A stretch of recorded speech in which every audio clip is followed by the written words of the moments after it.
The elderly guy had not made enough money to purchase a meal at midday. With the last of his remaining power, he continued to push the pallet cart. He had to sell anything he had that day in order to pay his daughter, and the heat was unforgiving. She would drive him out of the house if he was unable to. The elderly man, according to her, was a barrier. Don Noel is a diligent individual. Together with Toledo, his wife, he had 3 children. The Lord provided everything his children could possibly need, but his advanced age was becoming gloomy, as his daughter Pamela had taken over the household and was charging him for everything. Don Noel spent his whole working life in the facility that produced the delectable flavored popsicles, the ice cream factory. He believed that he would at last have a less hectic existence after retirement. But Doña Toledo was sick, and he had to take care of her. 2 of their children, Pamela and her brother, were living overseas. They sent money to help their parents, and they were always conscious of them. Doña Toledo suffered a stroke, and her daughter volunteered to look after her. Her parents were taken aback by her approach, as she had previously shown them little affection. Don Noel was relieved with the news, though, since he was sick of taking care of his wife and doing everything around the house. Her parents were shocked that Pamela had consented to move into the house with her. All was not well, though, as the woman ordered her parents to a smaller room and removed them from the main room. After a week, Don Noel saw his son-in-law and daughter were becoming lethargic at home, which worried him greatly. The daughter cleaned the home and took care of her mother, but she was not even interested in cooking throughout the remainder of the day. She would frequently refuse to give them anything to eat, as she would demand money from her father to get meals from restaurants. Because of her exceptional persuasive abilities, the woman was able to persuade Don Noel to sign a power of attorney designating her as his retirement attorney. The elderly guy did it, and it was the beginning of the end for him. Giving his daughter complete confidence really came at a high cost to him. She also stopped receiving the remittances that the other kids sent. Don Noel's blood pressure was so out of whack that he ended up on an emergency stretcher when Pamela took over his pension and refused to provide him money for even his prescriptions. The fact that the elderly guy could not even afford to buy his wife anything made him feel more financially devastated. Even though he was accustomed to their high degree of independence, he felt somewhat helpless now that they were in Pamela's care. "Dad, please unwind." The woman responded to the elderly man, "I don't know why you worry if I sacrificed myself by leaving my house to see you guys, and I see you worried anyway." The elderly guy did not respond at all. Instead, he just kept staring at the doctor, who was able to read the troubled man's expression. The wife was berating him the entire way home when they picked him up. She informed him that she would no longer put up with his performing in public, as he enjoyed grabbing attention. Don Noel was not silent. On the inside, he was thinking through his options for breaking free from his daughter's influence. As the days went by, Doña Toledo's condition worsened, which worried Don Noel even more, as he wasn't sure how he would handle life without his wonderful wife. "Dude, I'm sorry, but leaving you in Pamela's care stings. Our daughter is not worthy. Why you granted her authority to manage your money is beyond me," the woman added. "The little money is naked. One should not offer it to anyone unless there is no other option. Daughter, sometimes life is difficult."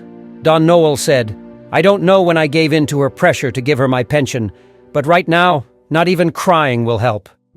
Doña Toledo resisted going to the doctor when she needed one, telling her parents, "It's crazy. I'm not going to call a doctor. Please go take care of this lady. There is no need to waste money on a doctor, and there is no solution for her." Pamela cried, "I don't want you to keep interrupting me while I'm watching my soap opera. As you can see, Pamela, you spend money on everything but me. The doctor will get paid with my money, which you were meant to administer. That's why I'm not asking for anything. It's unjust that even if it costs you nothing at all, you won't even want to hire a doctor to treat your own mother." The guy furiously said, "I demand that you call the doctor if you don't want me to make a fuss." When the woman began phoning her husband, Pamela became enraged and prepared to phone the doctor. He hurried to her side, grasped her hand, and reassured her that everything will work out. The elderly mother gave him a tight grasp on the hand and pleaded with him to make sure the daughter wasn't left at home because she wasn't treating them properly. When she abruptly took her last breath, they were both in tears. The wife covered the cost of the funeral. She refused to allow them to bring anything to the elderly guy, accepting all assistance from the neighbors and Don Noel's previous employers. The woman came dressed differently on the day of the burial and went shopping with her husband. After dining at a classy restaurant, they went home to find Don Noel in tears. "Dude, why are you in this place?" "By now you ought to be in bed," Pamela remarked. "I'm sad, I'm not sleepy, and I need to eat something, but there's nothing in the fridge. Since I didn't purchase anything for you, you can actually go to sleep at this time. I won't be searching, so wait now," Pamela stated. Full of excessive melancholy and hunger, Noel walked to his room. There was no breakfast the following day, so the elderly guy visited Don Alfonso, a friend for his whole life. The man welcomed him with open arms, and he took meals from him for the first time in his life.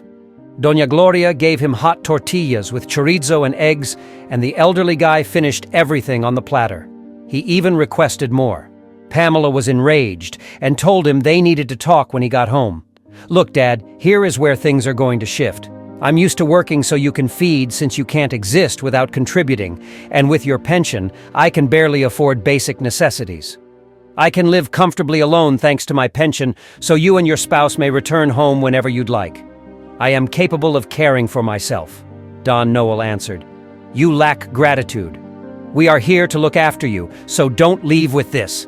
Anything you say will remain here. However, are you really seeking for a job, huh?" Pamela shot back.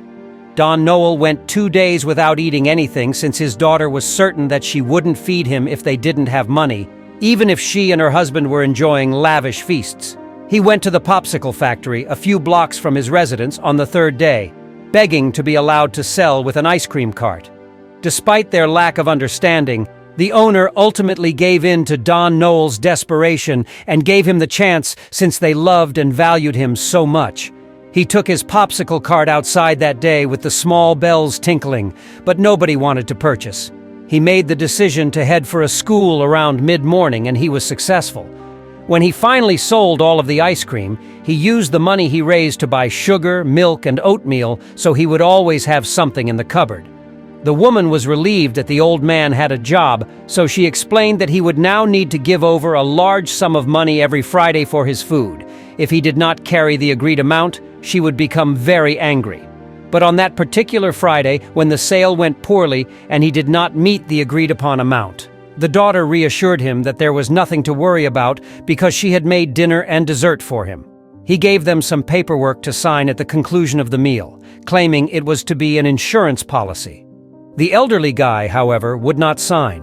Instead, he informed her that he was completely blind without his spectacles and assured her that they would be delivered signed the next morning. The woman and her husband were certain that this certificate was their ticket to happiness since they had faith in Don Noel. They failed to account for the elderly man's continued spark, though. With the paperwork in hand, he left his residence early the next day and went straight to a friend of his who practiced law. The young guy informed him that his daughter would become the legitimate owner of the house if he signed the papers that would deprive him of it. Don Noel was about to face Pamela since he was so agitated, but the attorney told him